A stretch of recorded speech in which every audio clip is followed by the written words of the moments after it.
अस्सलामुअलैकुम व्यूवर्स, कैसे हैं? उम्मीद करती हूँ आप सब लोग खैरियत से होंगे। माह रजब आ चुका है, रजब का महीना आ चुका है, तो मैंने सोचा कि क्यों ना मैं आपको कूनों पे बनने वाली मज़ेदार डिशेस इंट्रोड्यूस कराऊं।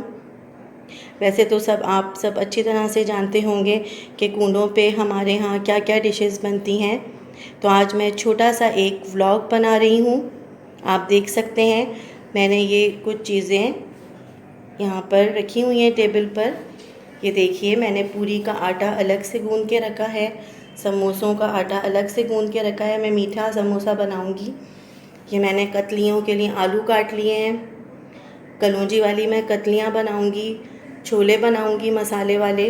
ये सारा मसाला है जो यूज़ होगा, जो मैं चीज़ें बनाऊंगी, डिशेस बनाऊंगी, उसमें जो मसाला यूज़ होगा ये मैंने पहले से ही काट के रख लिया है। हरा धनिया, हरी मिर्चें, टमाटर, प्याज। कीमा बनाऊंगी, बहुत ही टेस्टी। ये देखिए, मैंने सारा ड्राई मसाला भी रख लिया है। इसमें राई है, ज़ीरा, मेथी दाना, कुटा हुआ भुना हुआ धनिया, कुटी हुई मिर्चें, हल्दी, नमक। ये देखिए, अदरक, लहसुन। और ये देखिए, ये मैंने मेवा लिया है, बादाम, पिस्ते, किशमिश, चीनी, सूजी, घी। आप मेरी ये वीडियो लास्ट तक देखिएगा, पूरी वीडियो देखिएगा, आप बहुत ज़्यादा एंजॉय करेंगे इंशाल्लाह। अब मैं स्टार्ट करने लगी हूँ अपना ये छोटा सा व्लॉग। उम्मीद करती हूँ आपको मेरी डिशेस अच्छी लगेंगी।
ये देखिए व्यूवर्स, मैंने आपको बताया था कि आप मेरा ब्लॉग जो है वो स्टार्ट से लास्ट तक देखें। ये देखिए सारी डिशेस रेडी हो चुकी हैं, आप ये देख सकते हैं। मैंने जो ये समोसे बनाए हैं, ये देखें कितने अच्छे से खस्ता क्रिस्पी बने हैं। इसके अंदर मैंने हलवा भरा है और ये देखिए ये खीर की सकोरियाँ हैं, पूरियाँ हैं, और आप ये देख सकते हैं बहुत ही डिलीशियस मज़ेदार छोलों की तरकारी है, हलवा है, कीमा है, और आप ये देख सकते हैं ये बहुत ही मज़ेदार आलू की मैंने तरकारी बनाई है पूरियों के साथ। व्यूअर्स, मुझे उम्मीद है कि आपको ये कूनों का मेरा एहतमाम बहुत ज़्यादा पसंद आया होगा। अगर आपको मेरी रेसिपीज़ और मेरा ये ब्लॉग अच्छा लगा है तो प्लीज़ मेरे चैनल को ज़रूर सब्सक्राइब करें, लाइक करें, शेयर करें, और मुझे दुआओं में याद रखिएगा। अपना बहुत ज़्यादा ख्याल रखिएगा। अल्लाह हाफ़िज़।